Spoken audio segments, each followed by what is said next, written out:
வணக்கம். தமிழ்நாட்டில் உழைத்து வாழும் மக்களே வணக்கம். நீங்கள் பல வருஷமாக பேப்பரில் பார்த்துருப்பீங்க, டிவியில் பார்த்துருப்பீங்க. எவ்வளவோ உங்கள் ஊரில் 40 மாவட்டத்தில் உங்கள் தெருவில் எவ்வளவோ கெட்டது, பாவம், குற்றம், தவறு நடந்திருக்கும். நடந்து அவங்களுக்கு அநீதி கிடச்சிச்சு. அந்த அநீதிக்கு திமுக மானங்கட்ட கட்சியும் ஒரு காரணம். சட்டம் ஒழுங்கு சரியில்லை. காக்கி சட்டைகளும் சரியில்லை, ஜட்ஜும் சரியில்லை, வக்கீலும் சரியில்லை. அதாவது கெட்டது அழியணும், திருந்தணும். தமிழ்நாடு நல்லா இருந்தால் உங்கள் வீடு நல்லாயிருக்கும், வீடு நல்லா இருந்தால் தமிழ்நாடு நல்லாயிருக்கும். அவ்வளோதான். அநீதியை எதிர்த்து பேசுங்க, எல்லோரும் ஒன்றா சேர்ந்து பேசுங்க, நல்லதே நடக்கும்.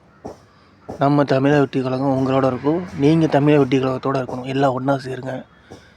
திமுகன்ற மானங்கட்ட கட்சியால் ஒன்றுமே செய்ய முடியாது.